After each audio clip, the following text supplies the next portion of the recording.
Welcome, dear listeners. Joel here, bringing you a special episode of the Devon Dice podcast. In this episode, we are reviewing Planet Unknown, published by Adams Apples Games, designed by Ryan Lambert, Adam Rayberg. It says it's 1 to 6 players, plays in 70 minutes and 10 years and upwards. If you don't guess, throughout this podcast, we did actually record this midway through our last episode, but when I came to do the editing, I realised this podcast was going to be a very long one, so I cut it out and I've stuck it in as a special episode. So please sit back and enjoy this special episode of the Devon Dice podcast, the review of Planet Unknown.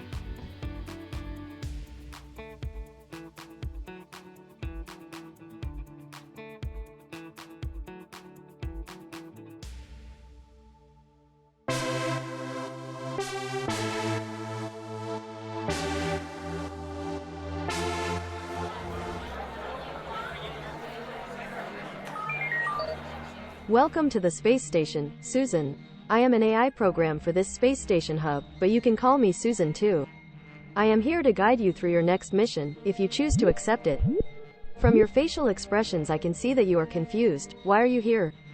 Well, because you and the companies you run are the reason we're all floating in this cosmic predicament.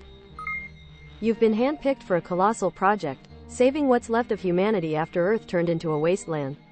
Now, don't take it personally. I'm not saying it's all your fault.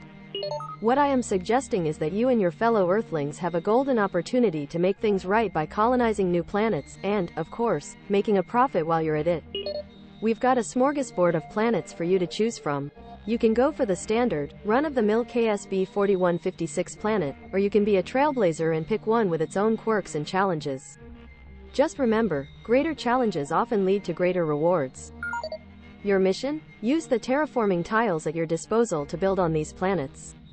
With the help of Space Station Susan, you'll receive a pair of tiles, each with 2 resource markers. Place them wisely, and you'll see your company's resource markers skyrocket. But wait, some of these tiles come with meteorite icons. Drop one of those, and you'll also invite a meteorite token to the party. Heads up, these pesky things can mess up your scoring at the end. Placement, my dear, is everything. Now, each company has 5 tracks and 6 resource icons on the tiles.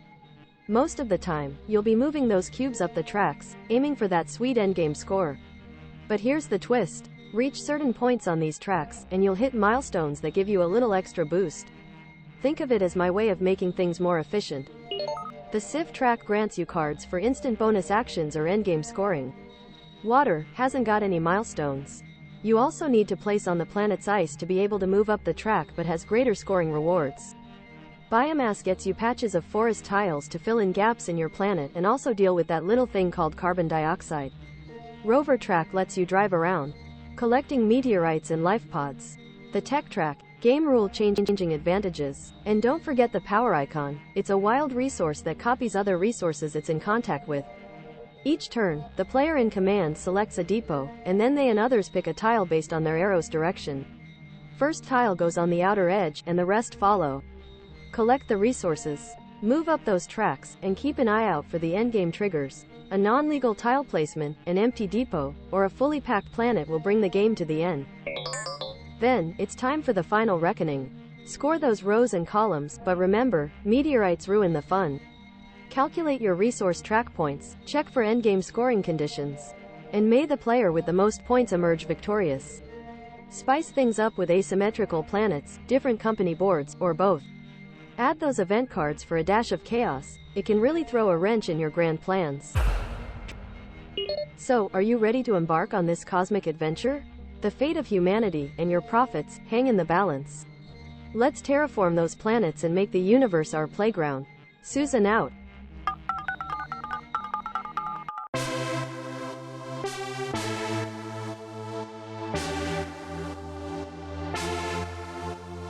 We are going to do a review on Planet Unknown from Adams Apples Games.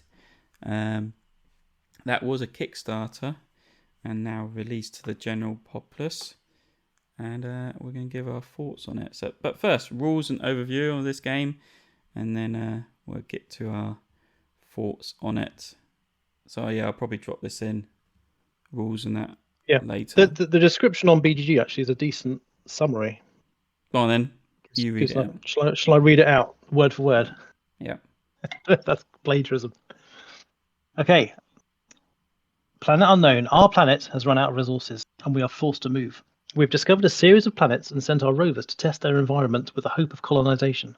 Our rovers have confirmed 1 to 6 viable colonization options. Planet Unknown is a competitive game for 1 to 6 players in which players attempt to develop the best planet. Each round, each player places 1 polyomino-shaped dual resource tile on their planet. Each resource represents the infrastructure needed to support life on the planet. Every tile placement is important to cover your planet efficiently, and also to build up your planet's engine. After placing the tile, players do 2 actions associated with the 2 infrastructure types on the tile.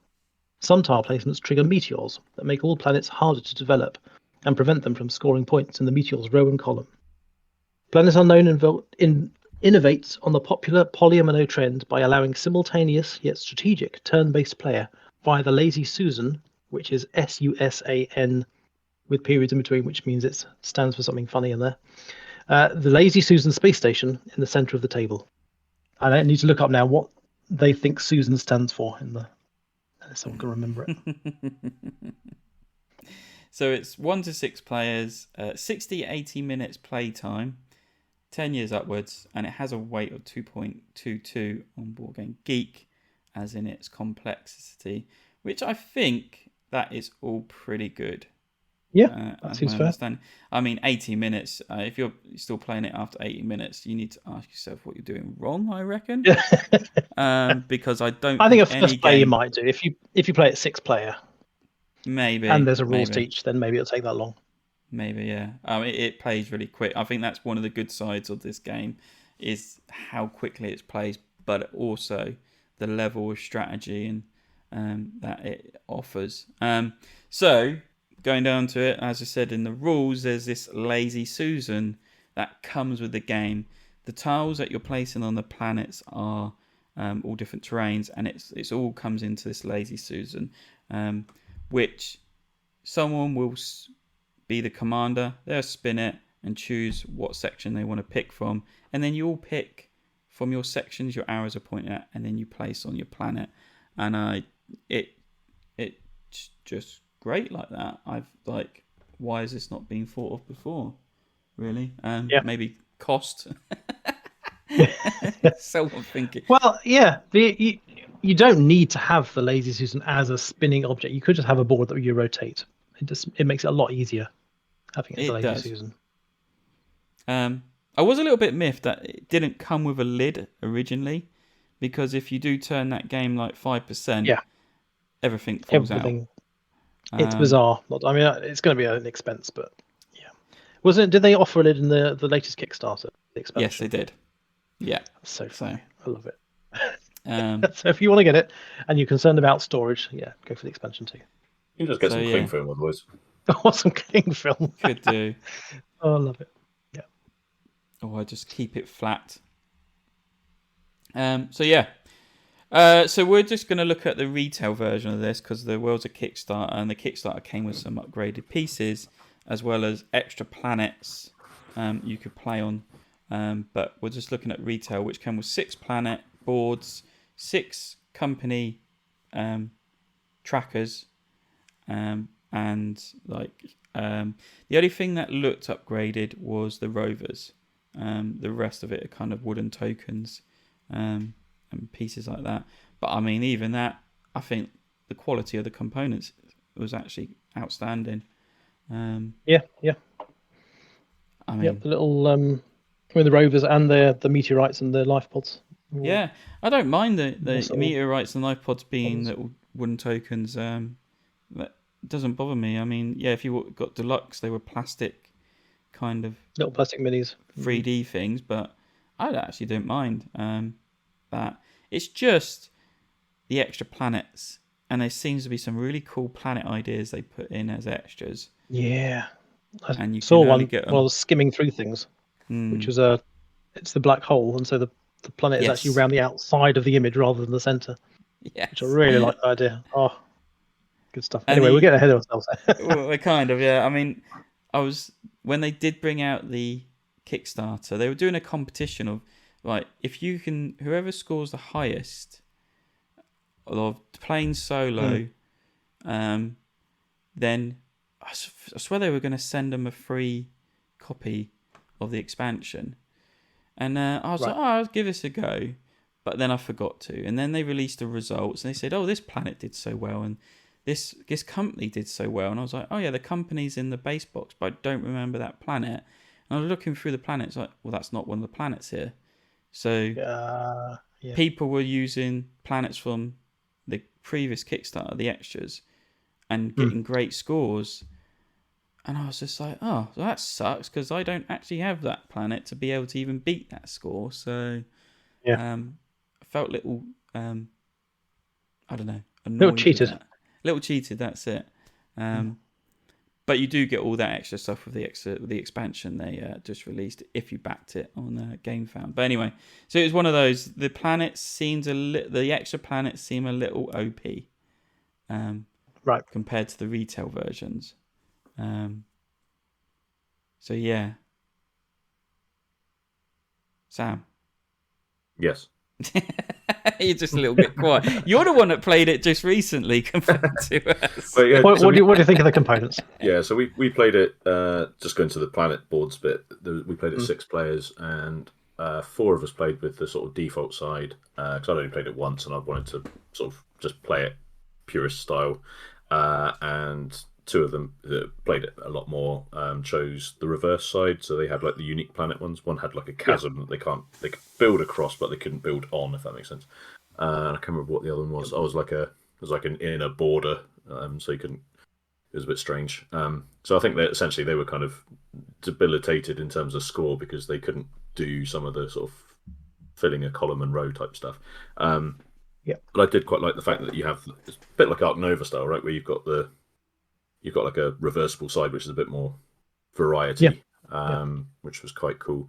But I think it would only make sense to do it if everyone's playing either the unique I think so. or everyone's playing to give it all default. a fair chance. Yeah. But I thought the lazy Susan, while it kind of looks a little bit cheapo and plasticky, by necessity it's got to be light, right? But it's actually quite solid, which I quite like. It does its job perfectly well. Yeah. It works And I think the same with you, Joel. The tokens don't bother me one bit. I'll be honest, I think I probably prefer it over like little plasticky bits that look a bit more kind of realistic sort of style. So I think they serve a purpose. It's like you don't want the board looking too chunky. I don't think it's such a quick game. You don't want to be having like pieces that are essentially an obstruction, in my view. I just think they serve a purpose. They're the right size. They don't get in the way, and you can see everything on your board. As soon as you start whacking bigger bits of plastic on top, you've got to start moving it around to go, oh yeah, what's that again? And rubbish. Wait, yeah. It's a bit like expansions ruin games. I think deluxifying some games absolutely ruin them as well. So I think the base game, the retail version, is perfectly adequate. Definitely. I mean, also going back to this Lazy Susan, so there's like, as you said, there's 6 kind of ports, deports they call them. So when you get to pick, you can pick from 2 places. So there's an inner circle and an outer circle, and the inner circle actually lifts out, and you can rotate it, so you can actually randomize what 2 make a bit tiles, more random. what 2 tiles actually combine together, which is another clever thing that they actually thought about. It's like, well, actually, how more randomness can we put into this, or like stopping it feel like people can maximize potential deports using each time. But so yeah, I thought that was just another little lovely added bit they put onto it. Going the planets, I play with quite a lot of the special sides, and it just feels like, especially retail, they really hinder you, and it really makes it 10 times more difficult. So actually, if I was so you do want to kind of play with everybody playing those sides, then? Yeah. Then wait to that.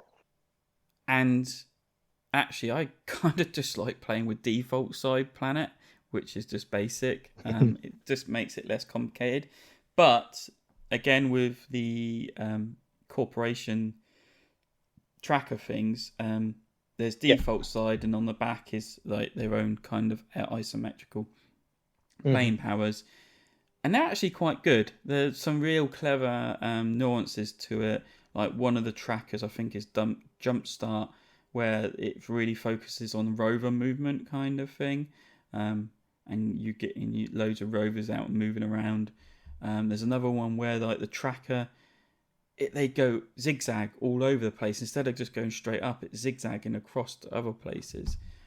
So I thought, actually, they're quite fun to play once you have played it maybe a couple of times. But the planets just add extra stress, I think, to something that actually is quite stressful to play if you're taking it quite seriously. Because right at the beginning of the game, you have to place on the outside a ring, and then every tile you place after that, you have to place next to ones previously built.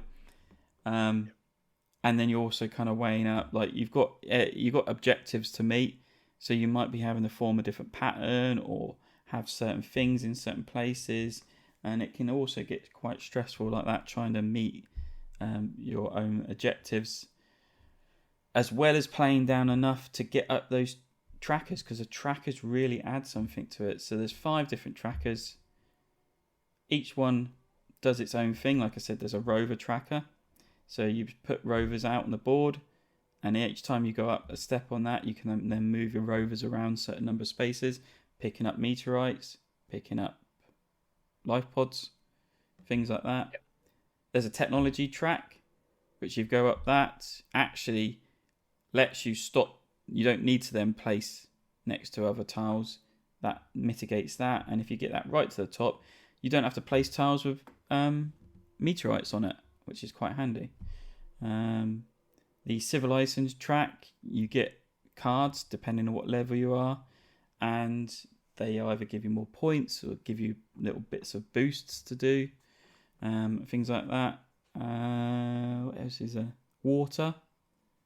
That just scores you points. And that's somewhat harder because you have to place on top of the water on the board, don't you, to trigger that effect to go off on that track? Yeah, as far as I'm aware of it, if you place normally, you move up one space, but if you place water over the top of the ice caps, you get to do double movement. Right. You double the movement. So it feels like as long as you're placing water over it, you're creeping up that track quite quickly. Yeah. Because once it gets to I think one of the technologies basically says double your water placement now, which means instead of you're moving 2 spaces or 4 spaces instead of the usual 1 and 2 spaces, which then just sends you hurtling up the track. Yeah. Hi guys, Joel here. I need to jump in here and correct this. I made a big boo-boo. Not entirely my fault. When we were taught at UK Games Expo this game, we were taught that placing water resource tiles down on top of ice terrain gives you double movement, and then not placed on ice just gives you the one movement. This is incorrect. This is me only just finding out about it after reading the rules to check for something else and then seeing that. So yes, I got a rule wrong. And I feel a little bit silly for not checking it, because that's a rule of mine. If we get taught a game at a convention, always go back and read the rules yourself, because 9 times out of 10 they're getting them wrong themselves, and this is a big case. It didn't change a lot, I don't think. Yes, we did hurtle up the track a lot quicker. I do see now where technology and that track really do kind of work together. So from now on, I'm going to play the proper rules and probably make a more interesting game, I reckon. And then biomass, basically building forests and things on that, and you get extra tiles to help you fill in like random spots. Little patches. Yeah, little 1 by 1 patches. So fill in the holes. Yeah, it's Very a very clever. cleverly designed system. I do love a game with tracks Yeah. for some reason. Yeah, they're very pleasing when you get all those. But yeah, it's an interesting balance of you can race up one or two tracks, but you still need to go up the other tracks at least a bit to get the effects. And you kind of want to get quite a way up most of them because you've got these techs that you unlock. You've got extra civilization cards you can get, which give you special powers. You want these patches to fill in the holes. You need to move your rover around to get the asteroids to score decent amounts from your board. So there's a lot of push and pull, and you want to do a bit of everything, which is always a good fun time having that strategic decision about which tile to take based on what terrain it's got, what symbols it's got, where it's going to fit, etc. So yeah, in that sense, it's very cleverly designed. Definitely. Both of those bits. I think we've stated replayability. I think there's tons of replayability in it. Yeah, having all the different planets and then all of the corporations having asymmetric size as well, I think gives you so much variability throughout the game. And you've got the different goals that you're trying to achieve between your neighbours. Yeah. As I said, the tiles can be mixed up. I mean, it does actually say you should take each set of tiles out and shuffle them up, and because each tile has two different tracks on it, and there's like two of the same, I believe, possibly. So, but they do say take them out, shuffle them up, and then you can also spin and rotate the inner spin the middle Susan bit. You've got all the Civ cards that come from a deck. You don't get all the same ones each round, each game, so they vary. Yeah, so they've put a lot of thought into making it as variable as you can. Because, as you said, the basic mechanics of the game are very simple. It's just draft a tile, place it on your board, try and fill the board as much as you can. And it's all the extra little bits that trigger off that make it really interesting. The one thing I do enjoy playing with is the event cards. I don't know if you play with this, Sam. Event cards? I don't think so. No, it doesn't sound like it. Well, it's one of the optional modules, yeah. So yeah, it's optional model, but I play with this each time now, even with new people, because I just think it adds variety to the game, doesn't stagnate it too much, and it also gives another way of the game finishing. So at the beginning of the game, person that's kind of setting it up will put together a deck of event cards, 20 cards, and there'll be green, amber, and red cards. So green being nice, easy cards, red being stick it in the back, kind of sticking a knife in the back of you. They can be really harsh as well. Some of those. They can. And destroy you basically just choose how many of each you're going to put in. If you want to make it really light and easy, then you put a lot of green in. If you really want to make it difficult, then you're going to put a lot of red in. Shuffle them up, and then when someone turns and rotates the thing, and they decide this is where I want to put it, before everyone picks a tile, you reveal the top card of the event, and you basically act out the event. And it could be things like, if it's green, it's usually move up a track 3. If it's red, it's usually move down a track 3 times, or you can't place here, or just really nasty stuff could happen, or things help. But it just adds that kind of, like, instead of someone getting complacent and saying, oh yeah, I'm just doing this, I'm building this, and I'm building up this track and blah, blah, blah, it just kind of throws that little bit of a spanner in the works, maybe, to what they were actually planning on doing.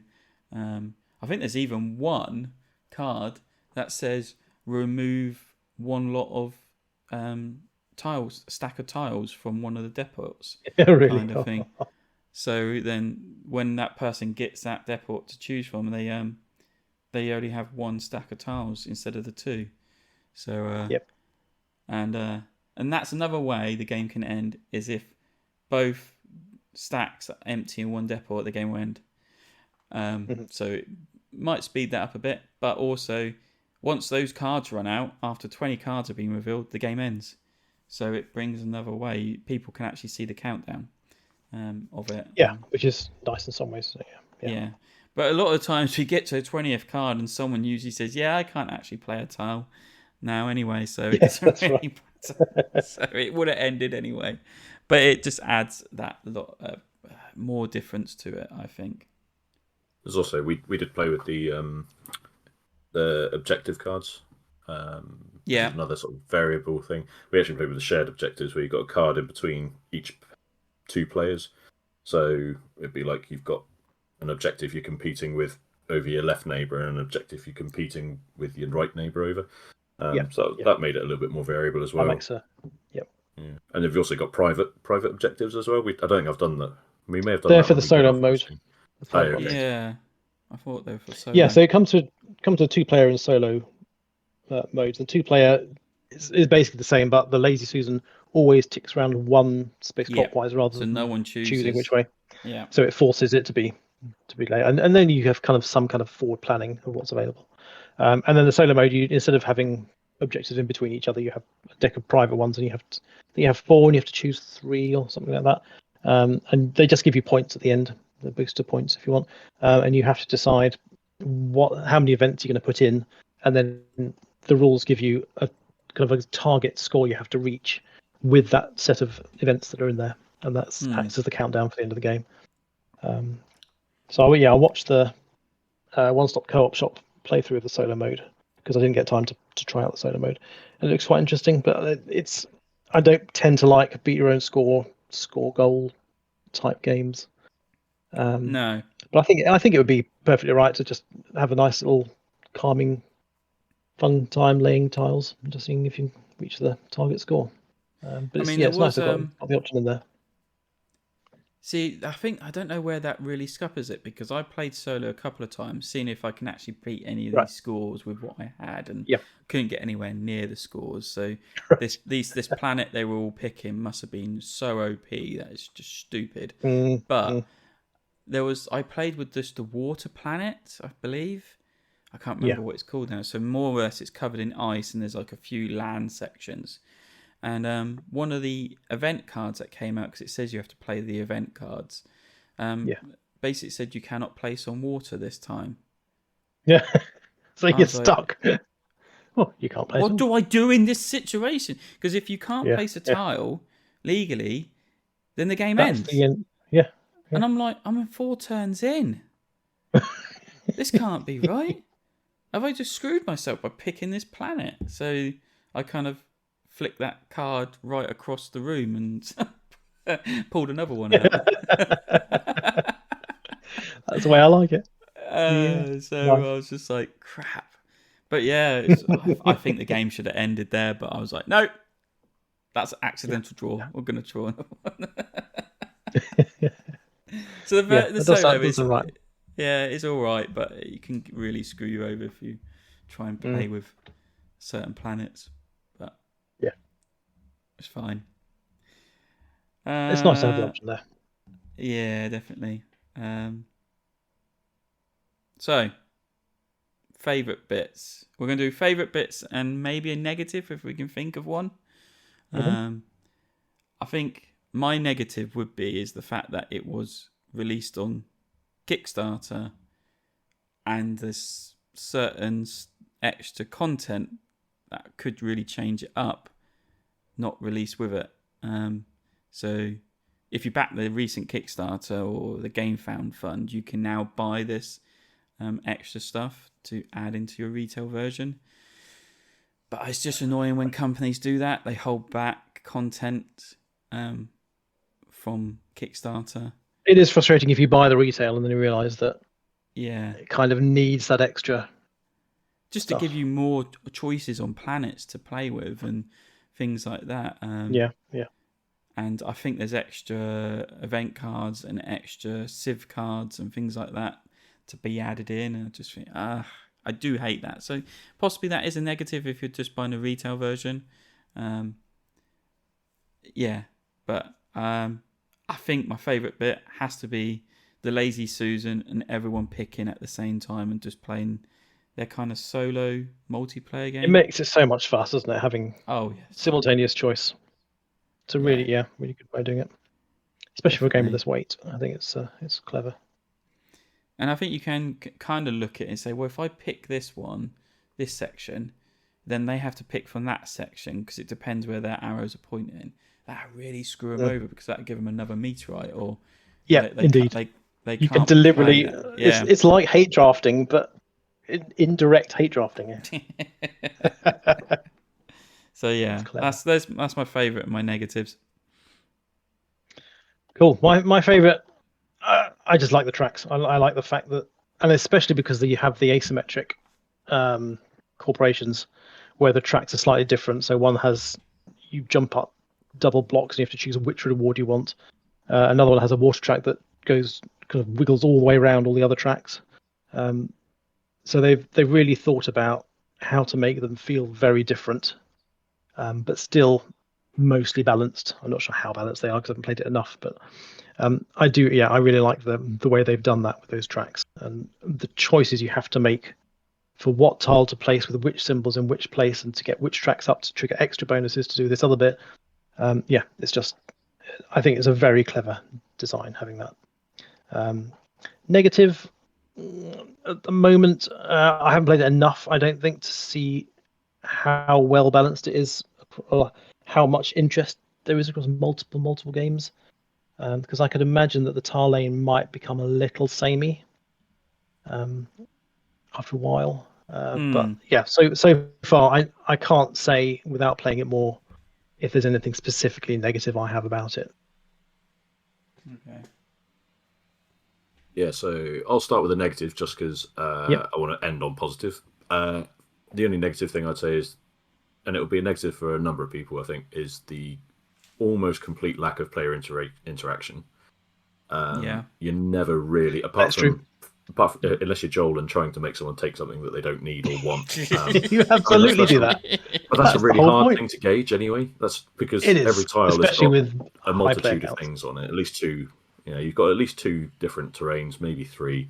If it's not got like a sieve or a water on it, it's probably got a solar panel on it or something, so you can always trigger something else anyway. So I think it's really hard to play like that if you wanted to force that kind of interaction.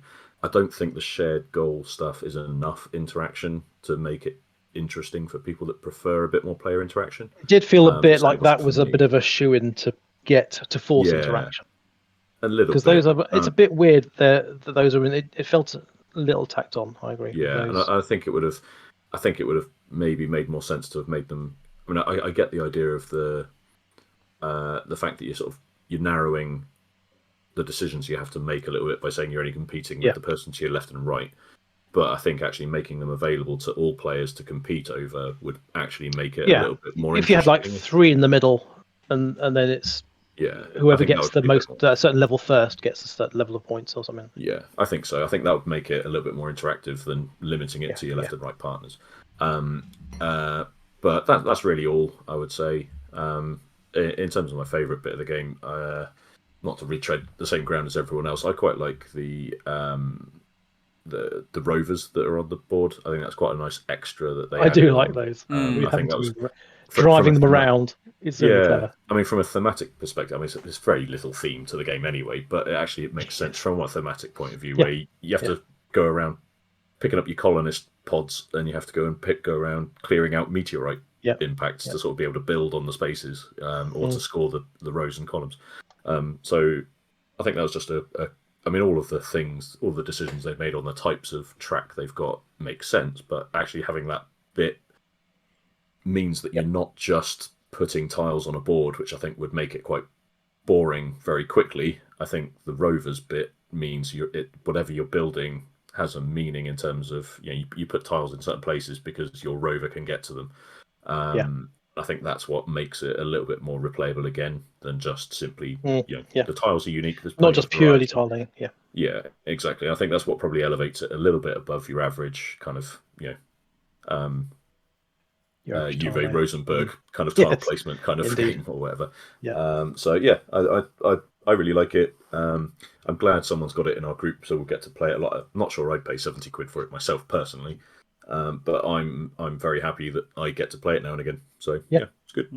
Indeed. That's the great thing with the event cards when you use that, because it will make you regress on tracks. You don't gain it going backwards, but it says every time you move up a track and you get to like a milestone, like add a new rover or get a new Civ card. You actually perform that again.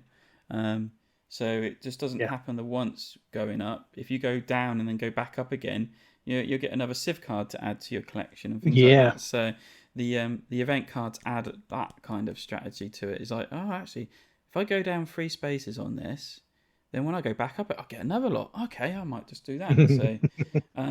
So yeah, that's a good thing to bear in mind if you do play it again, Sam, is try it with the event cards. So, but yeah. So my final thoughts, I think we spouted. We seem to be picking games that we like playing at the minute. Yes, I really like this. In my mind, this should have won Ken Spiel Desirous instead of that pile of turd that won it. I'm sounding like Sam. It involves 6 people. It plays really quickly with 6 people. It's a simple drafting game.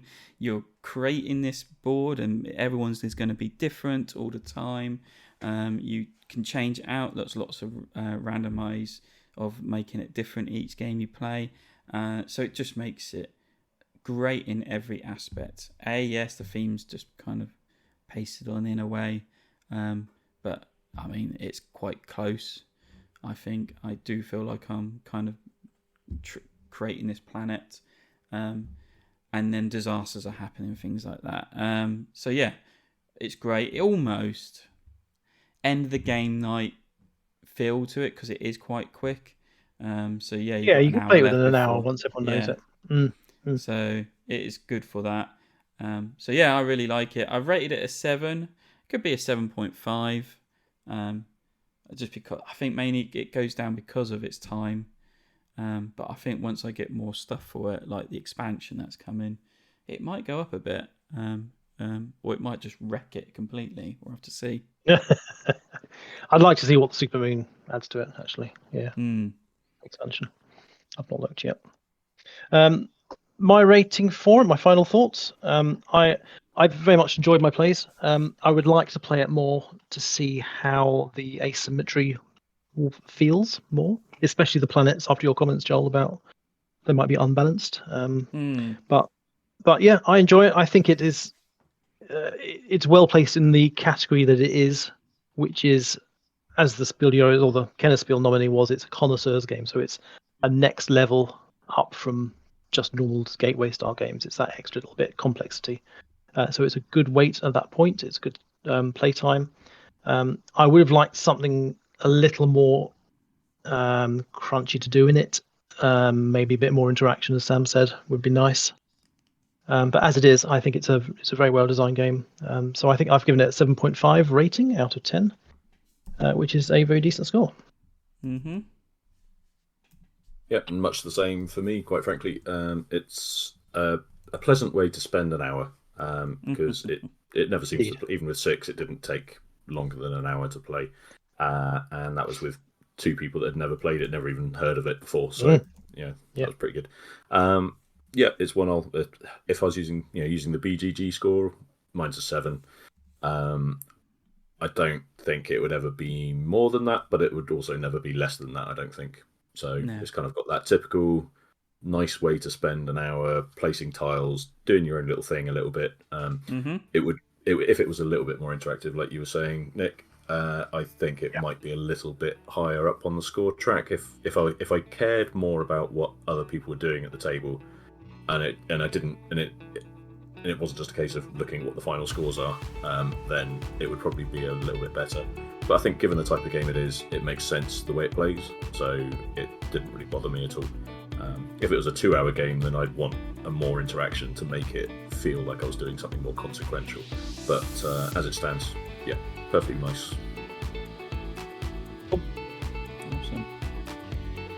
So yeah, go on, try it, people. Yeah, definitely. So that's our review of Planet Unknown.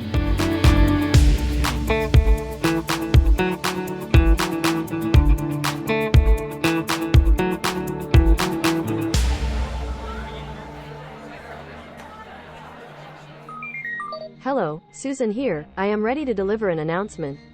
Ladies and gentlemen, it's with immense pleasure that I reveal the results of humanity's vote.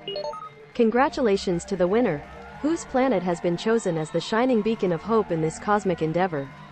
It appears that yours truly has been named the best among the options. As for the others, well, they'll have to make do with their own planets, a bit lonely out there, I presume. Wait, are you still here? Wow, it seems you've unlocked an achievement. You listened to the end of this podcast. Well, isn't that quite an accomplishment? If you found this podcast to your liking and have some kind words to share, I encourage you to reach out to the podcast team. They'd surely appreciate your feedback. You can do so on various social media platforms, and I've conveniently provided links in the show notes for your convenience. They've also got a Discord server and are eager for you to join and engage in discussions. I'd like to extend my gratitude to the podcast team for their time and effort in producing this show. It's been a pleasure to be part of this journey. So, with that, let's bid them farewell and look forward to more captivating content in the future. Goodbye, and thanks for all the fish.